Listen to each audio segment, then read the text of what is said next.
Hey everybody, this is Jose Blasco. We are about to get started in just a little over a minute.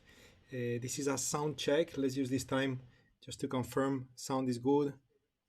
I believe all should be okay, but again, as always, a quick message on the chat box with a quick hello from you guys would tell me that you heard me.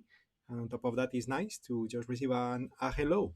So please go ahead and type something nice on the chat box so I know we are ready to start on time in a little less than a minute now. Hi, Joe. Yes, feeling totally normal today. Actually, I'm not sure what happened yesterday, but yeah, it hit me during the session. So good news is that uh, I guess I went to bed after the session, and that's it. Feeling totally normal today. Thanks for asking, Joe. Mark, good to see you as well. Mario, good. Sound is good. Fantastic. So we got 30 seconds to go, and almost there. Oh, I haven't turned on the video stream now that I'm thinking about it. So I'll put myself here. How are you, my friends? Here we go. Today, hopefully, I can leave the video stream running the whole session, and not like yesterday that I was kind of driving you crazy. Um, okay, 5 seconds to go, almost time to start. Wonderful, perfect. That's it. Time to get started, everybody. Welcome to the session. This is Options with Options. My name is Jose Blasco.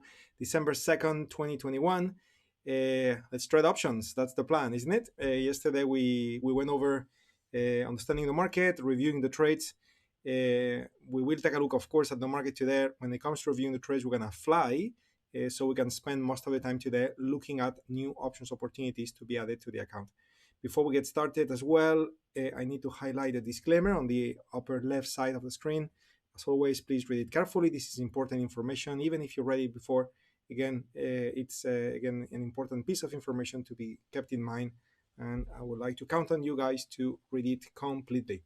Agenda for today, I just said it. We're going to look at the markets, we'll review the trades, really speed up the light, and then from there we'll move into trade executions. One last thing before getting into the charts, I want to remind you of the link that you want to use on the page when it comes to asking questions. You can certainly email us, no problem at all. But ideally, you would use tradewithufo.com/Jose/Becky/ Reynaldo /Boyan, etc. Any of your coaches, instructors, and that will bring you to this page where, apart from having access to the apps, where, for example, in the case of options trading, we always use top, isn't it? So you can subscribe from here directly if you haven't yet. And most importantly, for you guys, when it comes to questions and answers, if you have a question, you just need to click and log in on the site, click on the green button to ask a question, and if you are gonna do that, I suggest that before you pose the question, you search, okay? Because maybe that question was already asked before and the answer is just waiting for you there. So go ahead and keep that page in mind, since little by little we are building let's call it a database of very, very high value content, because those questions often reflect the hard work and the passion that you guys put in learning the markets and trading. And some of those questions are really, really good. Okay, so you don't want to miss that. Christian, good to see you as well, my friend. It's great to see you all. And let's begin with the market analysis. Okay, so hey, anyone was watching the market yesterday after the session was over, right? Because what a nice move to the downside. Okay, that was a very powerful move. If you recall yesterday, we talked about the climate, which I'm gonna talk about today, of course, like every time. Of course, we always start with the climate. But before I do that, if you recall yesterday, when we looked at the volume map, we saw a pretty significant imbalance when it comes to the put side being traded so much more heavily compared to the call side, with implied volatility for the puts greater than the calls, in both the daily value as well as the 3-day average and the 5-day average. No matter what, those puts were being bought intensively. And as you can see, often when you see this type of market behavior, this type of pattern, if you wish, when looking at options data, often this translates later in price movement that we then see in the candlesticks when looking at the charts. Okay, so that is why yesterday I had a note of caution. Today I'm much less concerned, even though we still have the puts, 2 times more puts than calls traded, almost 2 times more puts, almost 3 times more puts, and here a few more calls than puts. Okay, so I'm much less, I mean, concern is not the right word, but you know what I mean, because market falling is not necessarily a concern, but you know what I mean. The reason why yesterday I was more concerned, if you remember, is because we were clearly surpassing the average for the puts, but we were not surpassing the average for the calls. Where today we are surpassing the average trading volume for calls and puts both in multiple expiration dates. Okay, so in other words, the market is having a little bit of a bias to the downside, if you wish, but it's not as exaggerated as what we saw yesterday. That ended up translating in this very long candle to the downside, which are pretty interesting setup in that one day. Okay. So with that in mind, just as a follow-up from yesterday's session, let's analyze the market from zero. So again, we have the S&P, we are looking at the daily time frame, we are looking at the daily climate. The climate is confirmed thick dot to the downside, okay? And in this sense, we have that particular market behavior at this moment in time, which is set and is confirmed. So the market, is more likely going to go down than going up. But having said that, when looking at the stats, we've been in this climate condition for 4 candles. Statistics suggest 2 is the normal thing to happen. We've reached up to 191. That was yesterday. Statistics suggest that the moment we surpass 0.82, that's a 2 standard deviation of the maximum distance achieved in ATR multiples from the EMA to whatever price was on that day. And when we surpass 0.82, that typically tends to lead to a change of climate. And we've surpassed that value. 0.82 is let's say somewhere here. So we've surpassed that value that day, and today as well, 0.91. That is also more than 0.82. Okay, so that market is tired, statistically speaking. It's tired to pushing down, should change, give us a blue climate, and just develop itself in a new climate condition. Having said that, same story with the puts. We got 23.67 for the put side, 23 for the call when it comes to continuous real-time implied volatility, and therefore the puts are winning. So you can see that there's still a little bit of a bias when it comes to bearishness in the markets, and therefore we need to be prudent, because betting too soon on longs or betting too much on shorts when the climate seems to be exhausted is not a great idea. So just like yesterday, if we look at the VIX, the VIX is currently trading at 29.6, let's call it 30 or close to 30. So that's higher than yesterday, and already yesterday I said the VIX was relatively high compared to some time before, and therefore I was going to plan on non-directional trades around condors, so we can sell those expensive options in a market environment where the market may fall, but is more likely going to come back up. But there is the bias to the downside, so the directional bet is not clear at this moment in time. It's too late to be aggressive short. It's too soon to be aggressive long. We have all that contradictory information, and therefore it seems that being non-directional, especially having high implied volatility, would be a natural fit for this market condition. Okay, so that's my take on the market analysis. Feel free to comment, feel free to ask questions. I am going to go ahead and take a look at the position speed of the light. With some of them, I may not even look at the chart. So COF with the last changes that we done, it's providing around, let me base it on the midpoint, $69.5 of profitability. So when looking at the chart of COF, really there is nothing to be done at this moment in time. But if we look at that chart, so it's 3% up today. Okay, remember 179.40 is the ideal price point for us to get out of this trade, and we are far from that. Okay, so good news, we cannot lose on this trade. That's a good news. This trade is showing some profitability, but ideally you would want to see that stock to rally. So we'll see if that happens. The next one we have in line is Yelp. Okay, and Yelp, I believe it's not behaving too well. Actually, I was wrong. 3.25% up today. So that's interesting. But of course, we are basically in the minus 135 because again, this trade worked against us. We added some offsets and some tweaks by converting this bull call spread into a butterfly, but so far the stock has not moved enough to make this trade begin shining. Notice the midpoint of this iron butterfly, directional call butterfly is 43. So that stock is currently trading at 35. So that's why we get to see that level of pain, $140 of loss at the moment in time. If that stock rallies, okay, as we get closer to 43, we'll get to see profitability and we'll get out of this trade. So we need to play patience.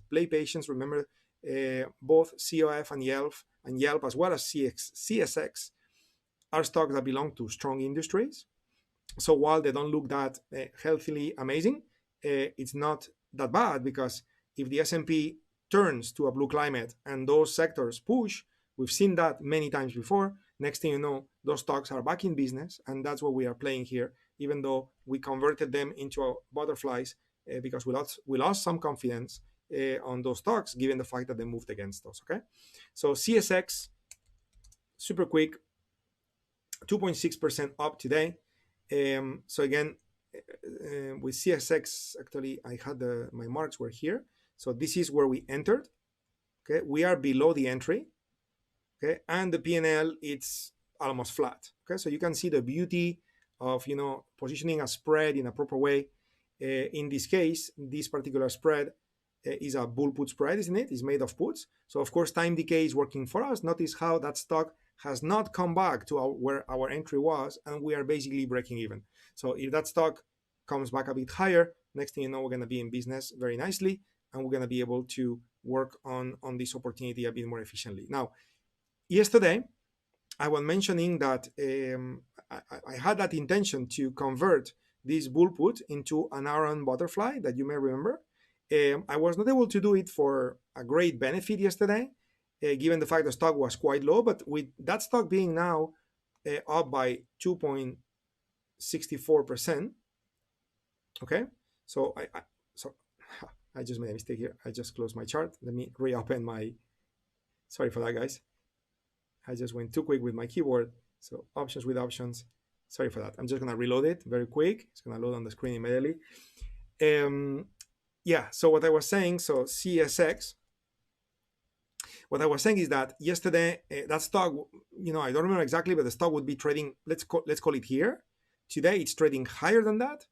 And maybe today, the tweak that was not successful yesterday, converting the bull put into an iron butterfly, today may work well, okay? May work well. So we're gonna check that, okay? We're gonna check that and see if that's the case or not. So I'm right-clicking to look at the risk graph,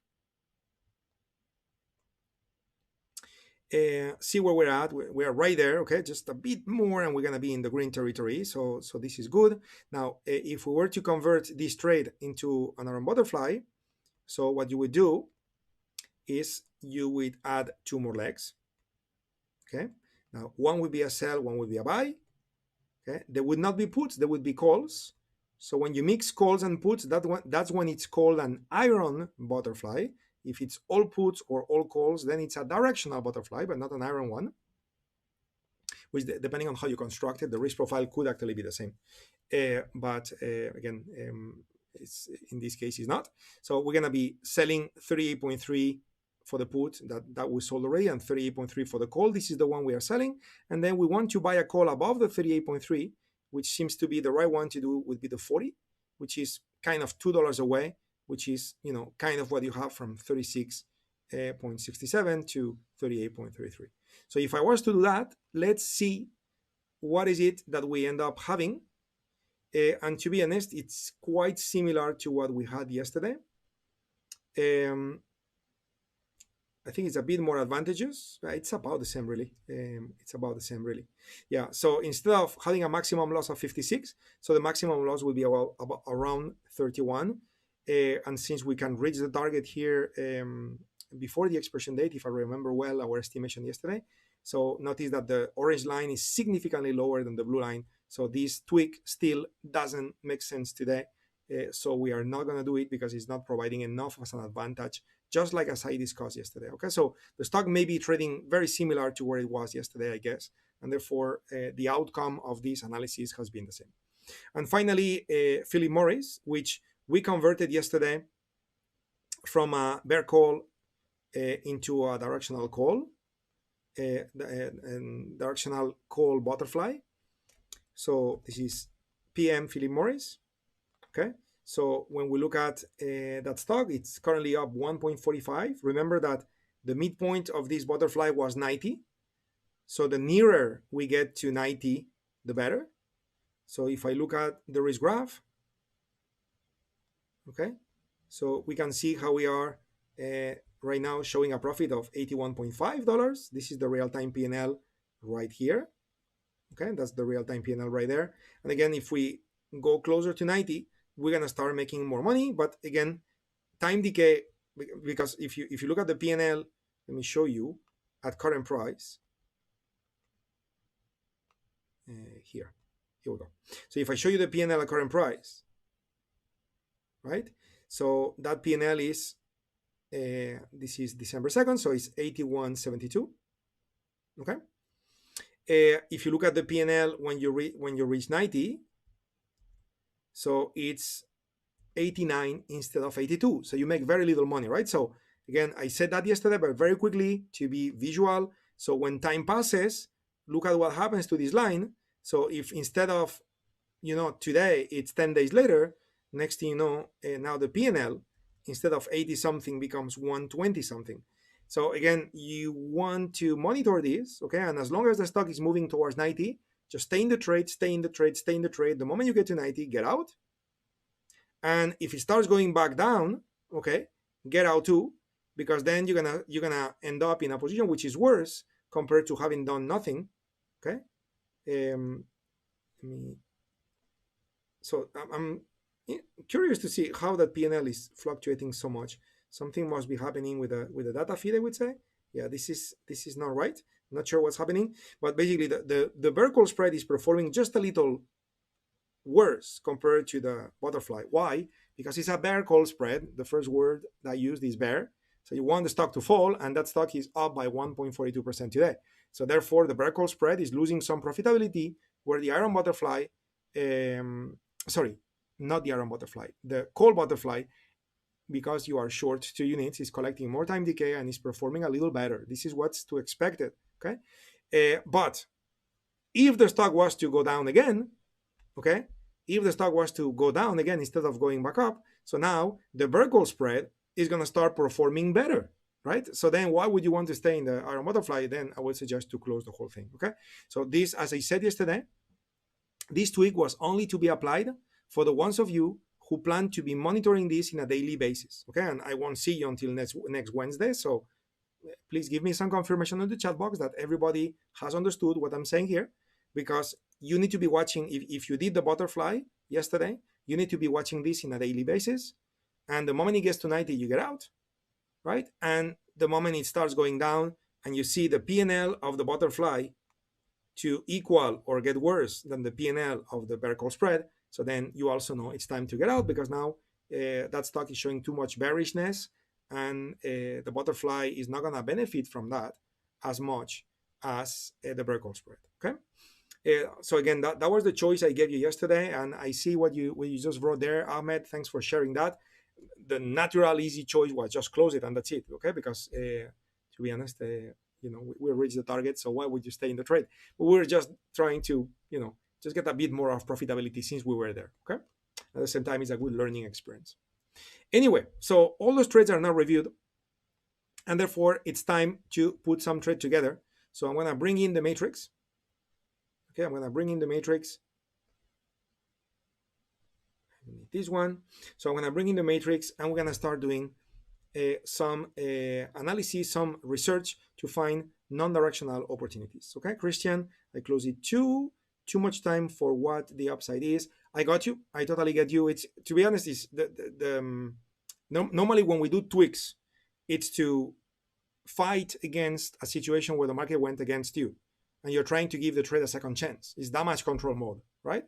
In this case, we're not doing that. In this case, we're trying to get more profitability, okay? Which often denotes the fact that we didn't close it when it was time to close it, right? So, but in any case, I think that from a learning point of view, I think it has a lot of value because it will help you understand better the impact of such tweaks, and that's why I did it, okay? So you guys can hopefully this opens your eyes to certain things. Okay.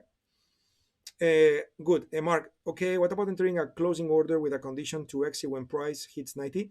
You could do that, but careful with the type of order that you enter because you may get slippage on 4 units, Mark. So again, my condition yesterday was if you do it, just make sure you watch it. And if you're not going to be able to watch it, so try to negotiate your exit properly now, which is today you have more profit than what you had yesterday. So try to get out now. And it's like you did it yesterday with a little bit of an extra profit. Okay, and that's it, Mark. That would be my suggestion. Okay, so let's do some research and let's look at non-directional trades. Okay, so when looking at non-directional trades, the first thing we'd like to find are setups where implied volatility is expensive. So we're going to be looking at mean greater than 80. Okay, so that's the first thing that we're going to do. When it comes to filters for stocks, we're going to uncheck. So we don't want to filter based on sectors, industries, up, down. We're not going to do that. When it comes to the scan list, as you know, if you watch the sessions regularly, I normally use that list with penny increment options. Doesn't need to be like that, but certainly that has an advantage. Then we want to look at strength to be neutral on the daily time frame and strength to be neutral on the weekly time frame. So we do enable strength filtering parameters here. And when it comes to earnings, we want to exclude earnings, 15 days or less, because that would probably, sometimes you find good trades, with 3 days to expiration. But again, I don't want to spend too much time on that in the session because we're likely going to find better trades with a bit more time. And then finally, when an auto climate point of view, we're just gonna uncheck everything. No need to worry too much about auto climate. That's not what we need at this stage. Okay, so we're gonna go ahead and scan, and we end up with this particular list, which of course is a pretty generous list. Okay, given our filtering conditions, which are very strict, and the reason why our list is a bit generous on the generous side today, it's very simple. It's because the VIX went higher, and therefore many of those stocks have greater level of implied volatility. Okay. We have 2 more ways to look at implied volatility and make sure the options we're going to use are relatively priced, high priced, I should say, or overpriced. But since our initial research show a pretty interesting list, so I'm just going to be working on that, if that's okay. So first one in the list is Agilent. Okay, so I'm going to take a look at that one. Okay, I'm going to take a look at this one. And exactly, and this is exactly what I was going to say. Agilent is not the most liquid option in the world. Actually, we only have, as you can see, monthly cycles. We don't have the weekly cycles. And while planning a trade could be done, I would suggest to go for the other guys because we may get more flexibility by using weekly expiration dates, as we can be more precise. And avoid earnings and all of those things. Amazon, definitely an amazing company and stock. But my assumption here is that many of you are attending these sessions because you are in learning mode, even though some of you are trading very seriously, I know. But the point is that a $3,000+ stock is going to make the trades to be quite risky, and therefore not everybody in the group would be able to utilize them. So if you don't mind, I'm just going to go for CIT. Which is a $49 stock, and see what happens here. And again, we can see here the monthly cycles. And again, if you know what you trade, you don't even need to click. It's pretty. CIT is not the most liquid stock, but basically same comment compared to Agilent. We're not gonna go for this. Okay, now DE. Okay, that's a $350 stock. That should be okay. Facebook indeed, but another 300. GM $60, Texas Instruments and Yum is 100 something, 200. So again, just since I got multiple symbols here to choose from, so just to try to make this as adapted as possible, as learning mode and practice and so on. So what I'm going to do is I'm going to start with the bottom part of the list, okay, and just go back up, okay. All those symbols, okay, the 5 symbols in the bottom part should be okay. Probably the one with the lesser risk is going to be GM because the stock is $60, and the higher risk is going to be DE, which is the one I have now. So that's why I'm going to keep it for the last. out of ideally providing opportunities that are a bit more scalable for everyone, no matter the size of your account and your level of experience in trading options. Okay, so I want to start with Yum. Yum, as you can see, we got multiple cycles with expiration dates. The next earnings report is happening all the way in February, so we can use whatever we want. It seems that January 21st would be the latest one to use. Okay, so we can use anything we want, and therefore we're going to start our analysis here by loading spread select. I'm going to float it. We are looking at Yum. Okay, we're going to be building iron condors. So going down short iron condor right there. That's the type of trade we're going to build. And with that in mind, we're going to check the expiration dates we want to work with. Remember, we said all the way to January 21st is fine. Okay. Now, between us, a 50-day expiration, 50-day iron condor, it's okay. It's not a big deal. But at the same time, when you do a 50-day iron condor, the speed of time decay is very slow. Now, the beauty is that you have so many opportunities to tweak and tweak and tweak.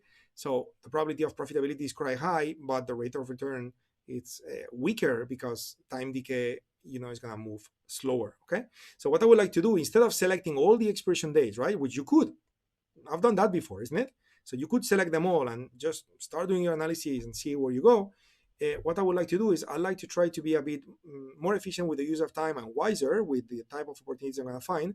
And for that, I'm going to use the skew tool. Okay. And with the skew tool, I'm going to enable December 10, December 17, December 23, all the way to January 21st, January 14, January 07, December 31st. Okay. I will skip December 3 because that's tomorrow. So I will enable everything. And as I enable everything, you can also, if you want to do it more complete, you can select both calls and puts. So now if you focus on the colors, okay, I guess that you are with me that if we're going to go very, very far out, okay, meaning very far away strikes, okay, you can see how the oranges, okay, are above all those values. Okay, those orange strikes, if we go very far, 115, 140, so the implied volatility is greater. So if we're going to shoot for a very wide range, so then it seems that the January is going to be a good pick. If we're going to try to do a range which is a bit narrower, okay, so obviously the red one seems to be okay, but I also see some price anomalies, like big time price anomalies here on the blue one, which is December 17, okay. And also in here on the green one, which is December 23, okay, December 23. So in the other one seems to have a price pattern which is probably less advantageous, and therefore I would like to focus on December 17, December 23. Those are going to be relatively short term iron condors, and then if that doesn't work, then I'll take a look at January 21st. Because that could be okay for a very wide range. Okay, so again, I'm trying to pick the priciest options as possible before I do my analysis. Let me float this so I have it floated for later, and that way I don't need to analyze every single expiration and so on. So December 10, I'm going to leave it alone. 17 and 23, I said I will use it, and then I will ignore everything but January 21st. So I'm going to work with 15, 21, and 50 days. Okay. Again, this to me it's a little bit of a more efficient use of your time, and also looking for opportunities that potentially are going to be better from a return on investment, reward to risk ratio, etc. If you want to go the route of analyzing every expiration date one at a time, indeed, it's fine too. Okay, but this is probably a bit more efficient. Now, this is a $127 stock. So when I look at my minimum range using those expiration dates, is going to be $1. I'm going to be open to go all the way to $5. Remember, in an iron condor, the distance between strikes sets the risk. So that means that this is going to provide maximum $500 of risk, okay? Assuming that you're going to use, full $5 of range. This is minimum, this is maximum. So maybe the setup we use is going to be $2, and then it's $200 of risk. But that's the maximum. And once I have that, I'm going to keep us checked, hide target date and expiration P&Ls, because it's not a directional trade, so it doesn't matter when you reach whatever. You are planning to stay there all the way to expiration, and in the meantime, you're going to be tweaking the trade along the way to increase the performance. But you plan to be there until the end, so no need for me to show the additional columns with P&L at target, P&L on expiration, all of those things. So I'm just going to ignore that. So I'm going to leave it as checked. And then finally, the one thing that I do need big time is to add my filters. I'm going to load the template for Iron Condor. And with that, I'm going to click OK. And now I'm going to generate 99 of them and sort to see if anything passes. And actually, we only have one that passes. Okay, using December 17. I'm just looking at the various parameters that I have on the screen. Yeah, it looks okay. So 115, 116, 130, 131. So it looks okay from a parameters point of view, and that's why it says pass. So before I accept or discard, I'm just gonna evaluate the break-evens, which in this case are 130 and 115. So let's take a look at, using December 17, what the chart is telling us. So the chart is telling us that from here to here, that would be 134 to 119. And unfortunately, the break-even points we got is not 134, is only 130. Okay, so December 17 is not providing enough premium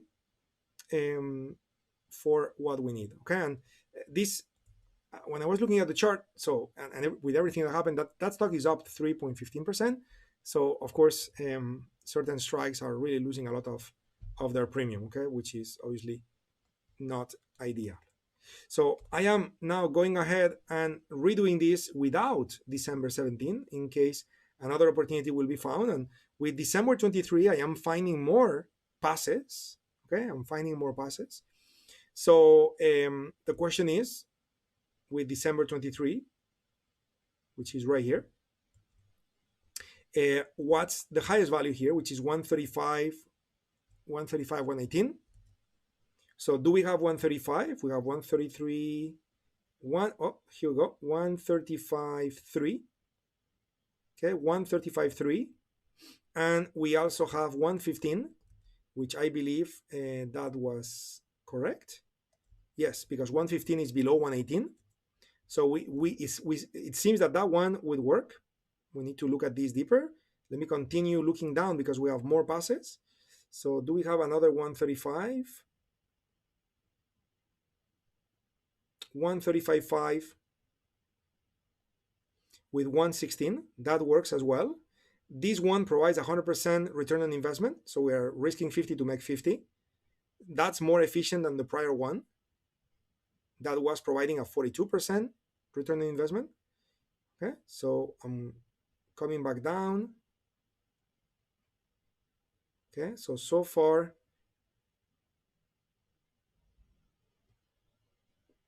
this one here, 135.5, is the one we're going to be looking for. I'm just looking down precisely. All of this is with December 23. So still December 23. We got another 135, but that one is 33%. So we're going to ignore this. Still December 33. Now we have a few fails.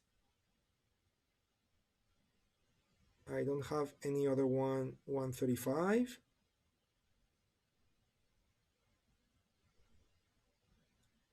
$135 here, but that one is 37%, which is less than 50. By the way, this is January 21st now, okay? Very good. Okay, so yeah, so let's go back to our 135.5. This is the one we're gonna select, okay? So I'm gonna right click and open a risk graph so I can assess this trade properly all the way. So again, we have a break-even point with this trade of 135.5 to 116.5. Again, this is using December 23. So December 23 one last time, just to make sure I made no mistake, is 135 and 118. Okay, which is good. We got 135 and 116. So all of this is good. This trade would be made of selling the 117 and buying the 116, and then selling the 135 and buying the 136. So there is one strike, $1 strike price increment there between those strikes, and therefore the risk of the trade is going to be less than $1. And to be precise, the risk of the trade is price just moved, so it's $52.5, where the maximum credit collected would be $47.5. So it's almost 50%. Okay, it was 50% a moment ago. Now it's just a little less, and all of these seem indeed valid for us to take from that statistical point of view. Now, of course, beyond the statistics, okay, it's always very good to know that we have something on the chart ready to defend ourselves in case this trade was not to behave. And the one thing that I'm talking about, of course, is the UFOs. Okay, so I'm just gonna draw a line from here to here, and draw a line from here to here, okay, to find out where are my UFOs. Have a little concern. I didn't check that, but yes, this is all-time high. Okay, so this is all-time high. The good news is that, so there is a UFO there. Okay, so there is a UFO there on the monthly time frame with 55%. Again, let's do this from bottom to top. So we got 55. Okay, so the 55-minute time frame is indeed providing more than 48%, which is the probability we need to see.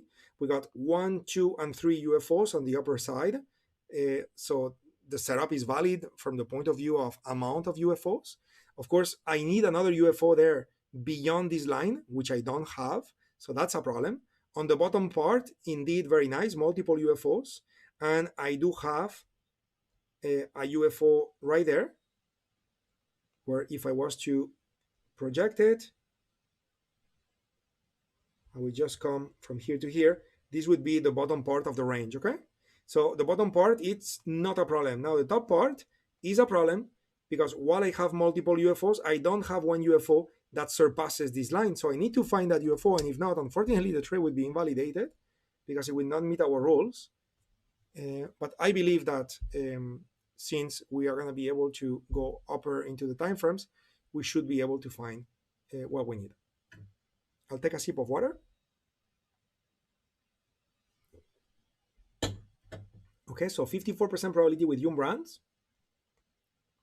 Still no UFO there, so we're gonna keep going up. 144. Okay, 51%, nice. We have a UFO very close. We just need the UFO to kind of surpass. That would be ideal. 233.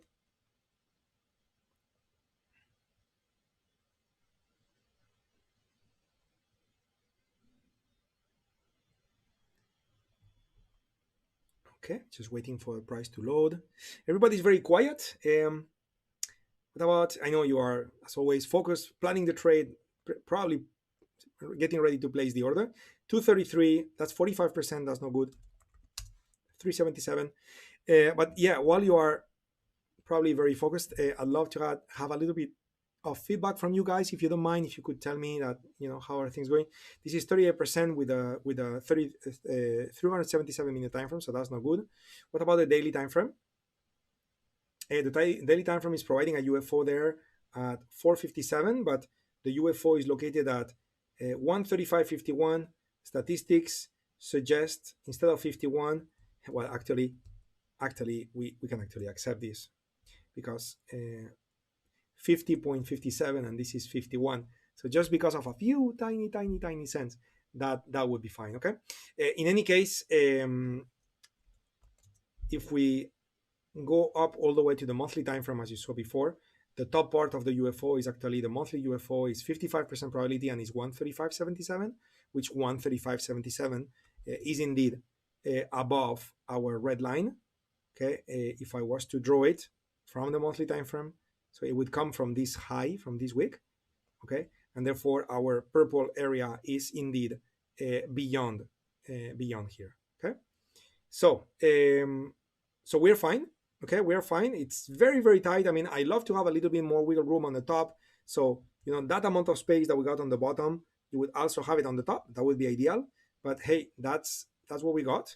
and therefore we're gonna be planning on this trade, okay, expecting in a perfect world that stock to remain in that area, okay, even though within that area, beyond that area, if the stock was to be naughty and go down, we know we got UFOs likely going to bring it up.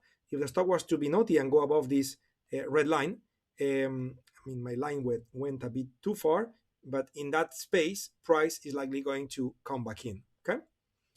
So putting on the side that there were multiple UFOs in between, okay? So the setup is valid from that point of view, and therefore this trade is to be accepted, and I'm just gonna execute it right now. There is something I did not notice earlier, which I'm looking at now and I'm really disliking. How come I didn't notice this before? Let me see. Yeah, it's there. I don't know how I didn't notice that before. Yeah, I'm very, very unhappy to see the difference between the bid and the ask. Very, very unhappy on the put side. The call side is not amazing, but you can deal with it, I guess, with patience and getting a good feel. But the put side doesn't look good at all. I don't know how I did not spot that before. I don't get it because I always look for this.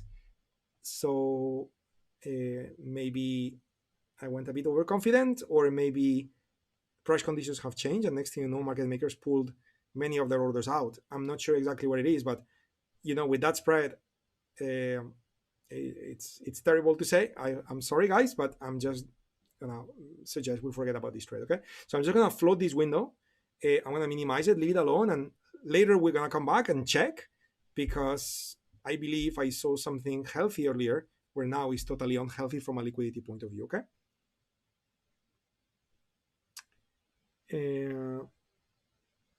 Wonderful. Thank you, Mark, for that. And by the way, I owe you a response to your email, which is in line with what you just said. Okay, so I'll come back to you, my friend.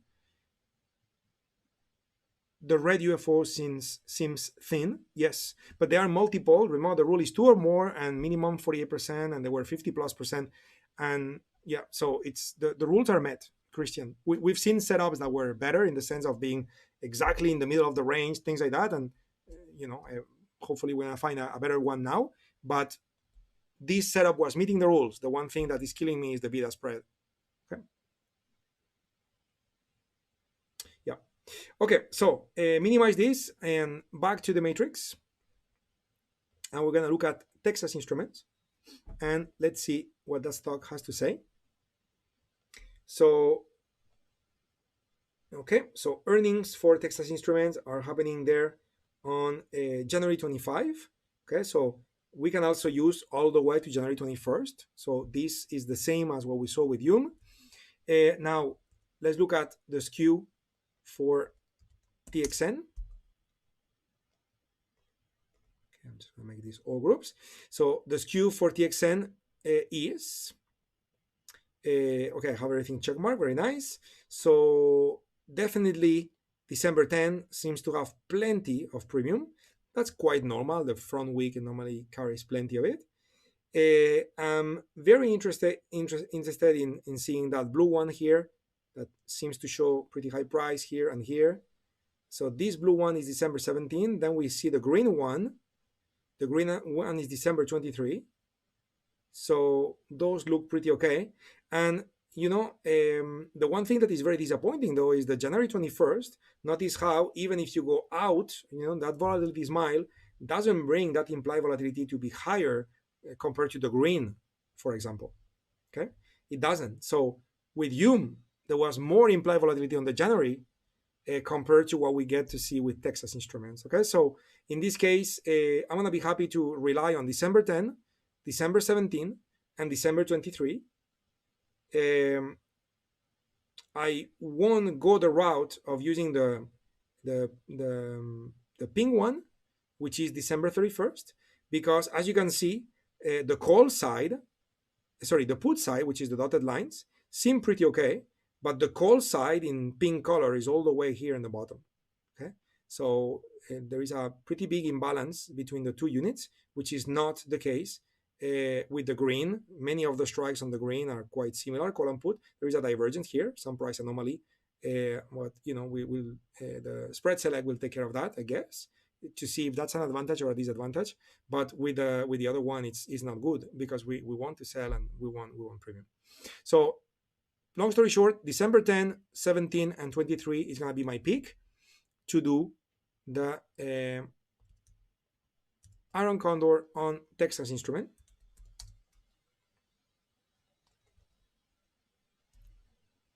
We're going to select 10, 17, 23. Those are the three we're going to select. Okay, we are going to be leaving everything the way it was before. Now, that stock is a stock trading around $200. The minimum range is 2.5, so we're going to go there. And with $200, you know what? I'm going to open the door all the way to 5, okay? And that's it, okay? So $250 or $500 per will be the risk of this trade. With all of this, we're going to start simulating different options and sort to see if anything passes. We got multiple passes using December 10, okay? December 10. So since we got passes, let's go take a look at December 10 and see what the statistical range would be, which is 203 and 182, okay? 203 and 182. So 203, we have it here. 182, 166 is better, okay? So we have an opportunity here for 25%. Looking at 203s, we have a 203 here, December 10. This is 30%, and this is 181. What did I say? We said 182. Okay, so it's good. So this one here with 30% would be valid. 203, 183. 183 is not good because it's higher than 182. So far, this is the one we like the most. So 203, 128, but that's less, 25%. And now, sorry, this is the, December 17. Okay, so we're going to leave that alone for now. So let's go and analyze this one and see if this one is valid or not. So again, let's not miss it now. So 80 cents to 103, 102 to 138, 53 cents to 79, 24 to 48. Well, obviously, this is not the best liquidity in the world, but as you can see, we had a bunch of contracts traded today, a few hundreds of contracts of open interest. So this is tradable. Okay, with patience, that's fine. The other one was not. Not sure how that escaped my eye earlier. So we are okay with that. Okay, now break even 203 to 181. As we said, that's fine. Okay, so 203 to 182, so it's 203 to 181, so it's fine. And therefore, let's go ahead and do our drawings to be able to analyze this trade.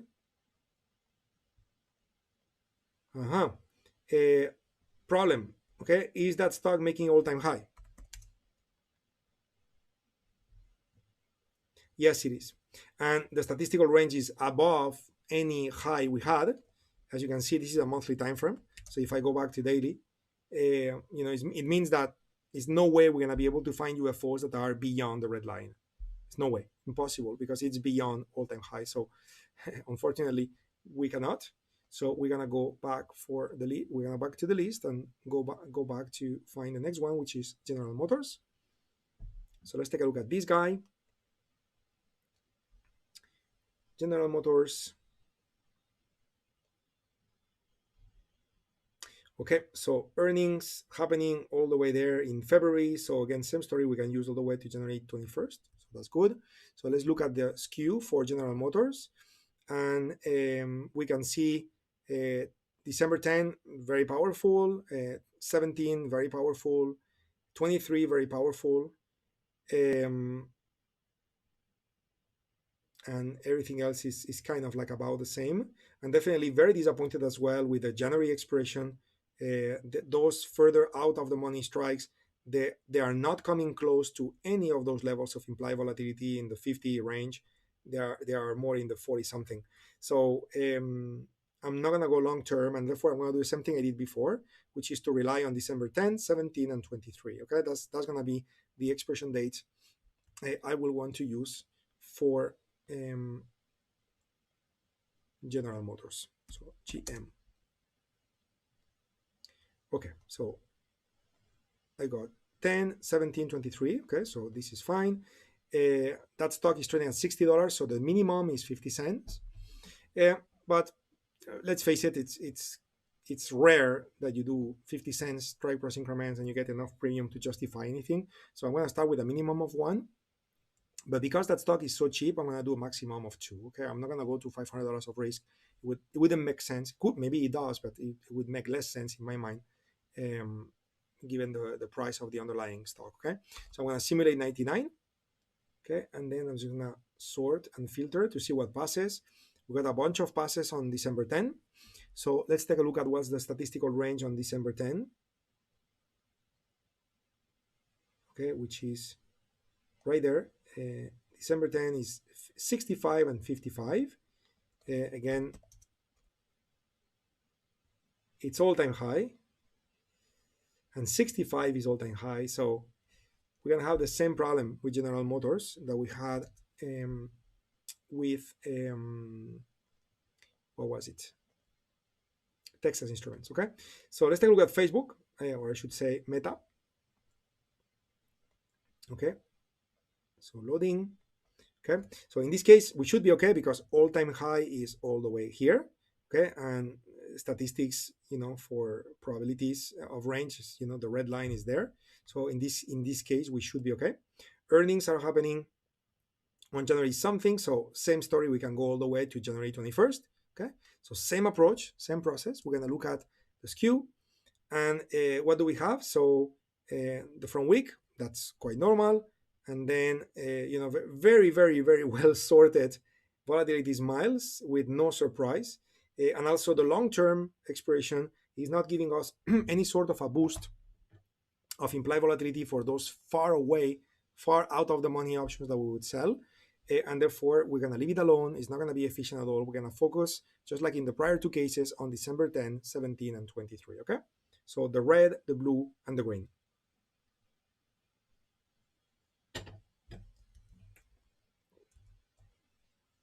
So let's go for it. So we have Facebook, 10, 17, 23. This is a $300 stock. The minimum we can risk is 2.5. So I'm going to set the maximum at $5. Okay. And with that, we're going to build 99. And as 99 are being built, we're going to sort them based on pass or fail. And we got a bunch of passes. The initial, sorry, let me do it again. Here we go. The initial one here shows us December 23. Okay. So interesting. I'm not sure why December 23 is showing up here on the top by itself. But anyway, so, and then it shows fail. I guess it's because it's alternating between fail and pass. So when I sorted, it showed up there. So I'm going to ignore it and start with December 10. So we have some passes with December 10. So let's find out more about the range for December 10. The range for December 10 would be 331 to 288. Okay, so I'm going to look at the value 331. 331, that's 320. 320. So we have 331 right there. Okay, 331. And then the bottom part is 288. So let's find out about the bottom part. 288. Here we go. So 331, 288. So it seems that we have a combination that works. So 331, 288, that's 29%. 331, 288, that's 25%. Okay, so this one is better. So I'm just gonna graph it and then I'll come back to it and review in a moment. Do we have more 331s? Or 331 or more? 331, 393, so 393 is not good. 393 is not good. and now we are moving into December 17. Okay, so that's the one. Okay, this is the one option that provides the greatest benefit for the range we're trying to capture. Okay, now again, bid and ask here, I guess with Meta, there is no need to even look at it because it's extremely liquid. So 78 to 80 cents, that's really beautiful. So the risk of this trade is going to be $388 because it's $5 of difference between the strikes. That's $500 of risk, but we are going to collect $112 of credit if we do this trade. So the risk is 387 at this moment in time, 388. Okay, so all of this is fine, but only if we find UFOs where we need them to be. Okay, so we're gonna draw our red line here. Here we go. And now I'm gonna drop to the 55-minute time frame to find UFOs above and below. Yes, Ahmed, I read you about the skew chart. Very good. Let me finish planning the trade and then I'm going for this. Okay, wonderful. Well, you know, it's gonna be an easy setup, I would say, because we have at least 2 UFOs above, and the next one is here.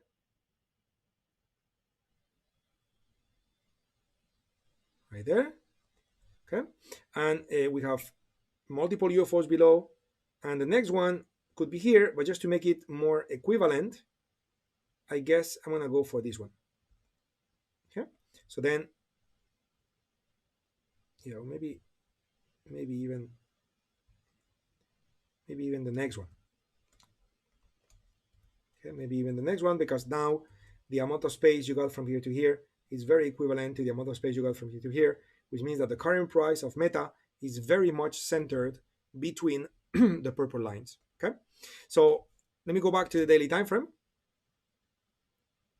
So what we're expecting to do is we expect to be in a trade starting today, where from now until December 10, Facebook will remain in that purple area.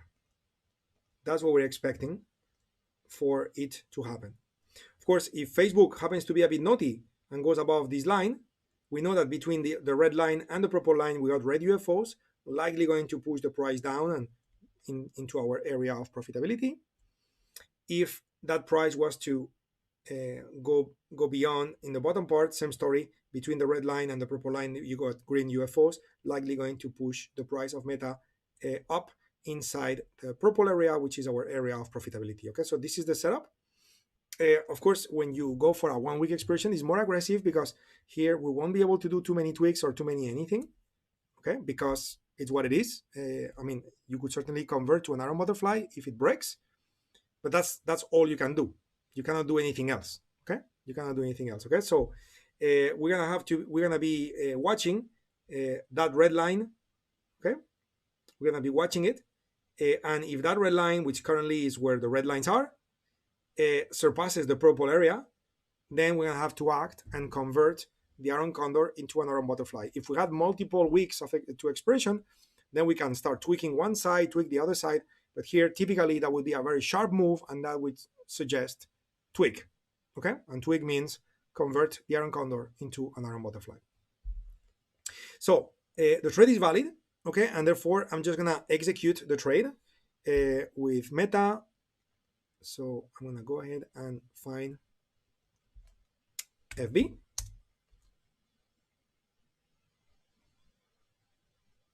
We're looking at December 10. We are doing an Iron Condor made of, let me float this so I can place it on top of TOS. Okay, so we are doing a trade where we are gonna be doing 335, 330. So I'm gonna do from top to bottom, 335 to 330. So buy the 335, sell the 330. Okay, and then 335, 330, and then 290, 285. So this is the put side. So we sell the 290, and then we buy the 285. Okay, this will provide a credit of 115 at this moment in time if we get filled at the midpoint. And again, reviewing December 10 expiration, the call side 330, 335, the put side 290 short, 285 long. So I'm just reviewing everything, double checking one more time. Here it says now real time 112.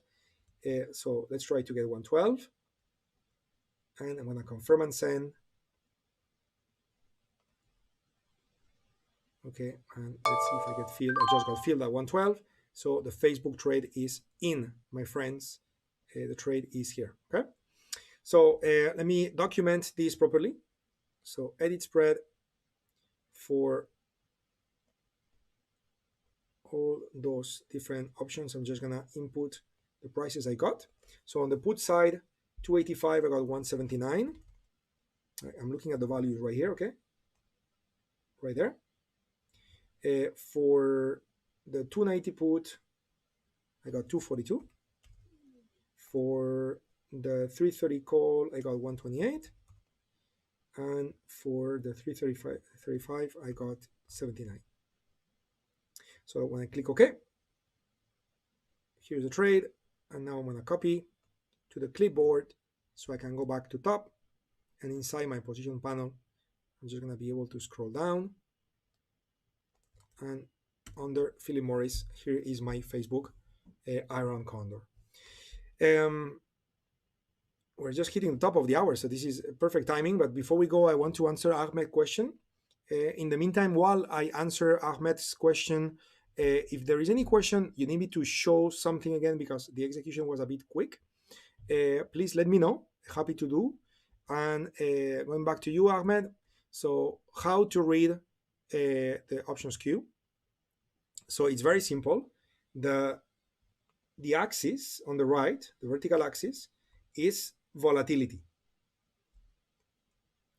And the horizontal axis is the strikes, right? So let me do this starting from basic to less basic. So if I do one strike and I do, let's say, calls only, okay? So now we only see the calls and we only see the calls for one strike, okay? Actually, we see more than one strike. I guess that the platform is giving me more data, but I just selected one, okay? So, okay, yeah, one strike means one strike above and one strike below at the money. That's what it means. So this vertical line is the current price of Facebook, which is trading at, let's say 310.4, something like that. This is the current price of Facebook. So at that price, the at the money strike is that one, is the 310. And you can see there is a little tiny dot. So that's the 310 strike. So if you look at those options that expire in different expiration dates set by colors, so the 310 strike for the calls, because we are looking at the calls, the 310 strike for the call that expire on December 10 has an implied volatility value, if I go where the dot is, has an implied volatility value of 45%. That's the implied volatility of that option. If I look at the 310 call with the expiration date, which is December 17, blue color, so we are looking at 42% implied volatility instead of, let's call it 45. Okay, so 42 versus 45, it's less implied volatility. If you look at the green line, okay, still 310 call. The 310 call green color is December 23, green color. So you can see volatility is 40%. So in other words, cheaper, right? And when we do an Iron Condor, we don't want to sell cheap. We want to sell expensive. So we want to sell the options with the highest level of implied volatility, okay? So that's observation number one. Now, beyond that observation number one, if I add more strikes, now, let me do 10. So now we uncover what is known in the world of options trading, the volatility smile, which is that often strikes that are away from the at the money strike, they tend to carry greater level of implied volatility. Okay, if they are out of the money, like for example calls which are above price are out of the money, so they are cheaper. Okay, they are cheaper, but while they are cheaper, they carry greater level of implied volatility. That's why you have the smile. When you look at options that are below, they are more expensive because they are in the money. But remember, implied volatility has nothing to do with being in the money or intrinsic value. Implied volatility has to do with the extrinsic value. So it doesn't matter if you're in the money or out of the money. The reality is that the further away you are from the other money strike, the more the implied volatility built in that option. The option may be cheaper or more expensive if it's out of the money or in the money, because of the intrinsic value is going to be more expensive. But the implied volatility that is built in tends to be greater the further away the strike. But it's not always the case. You can see that sometimes we have those price anomalies where that option that has greater level of implied volatility compared to the orange one, in this case, got less implied volatility compared to the orange one. That's what we call with price anomalies. And that's the beauty of using the spread select, because the spread select will pick those things for us when it gives us that Iron Condor does 25%, that Iron Condor does 30%, that Iron Condor does 50%. So we are picking up the ones with the greatest performance, which often imply the use of strike prices that have price anomalies built in. And that price anomaly may be because some large traders just sold 500 contracts like that, right? And next thing you know, the price of that option just went low. Look at what just happened to the 325. It also went down. Look at what happened to the 345 real time. It just went down. Someone is selling calls big time at that strike right now. Okay. So again, when and by the way, if I do the puts, because you may say, oh, but the volatility is going down, that's because there is a skew. Not all stocks are going to be the same. These also show you a lot of the directional bias that is being forecasted from the options prices. If you do the puts, notice that even though it's puts, notice how you also have on the left, more than on the right. And the puts below are the ones out of the money, meaning the puts on the left are out of the money, where the calls on the left are in the money, but in both cases implied volatility is higher. Okay, so notice that what I said before, that the implied volatility is calculated on the extrinsic value portion of the option, on the time value, not on the intrinsic value. So it doesn't matter if it's in the money or out of the money. Okay, so what I was doing earlier is I was basically plotting them both. Okay, I was using 5 strikes just to not to saturate myself by looking at too much data on the screen.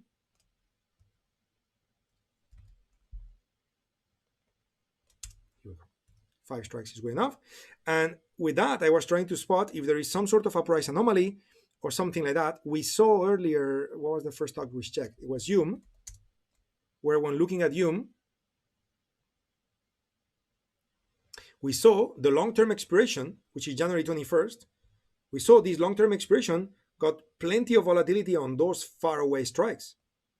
Very high values, higher than the red color, which is December 10, right? So then, I was ready to use that expiration date if needed.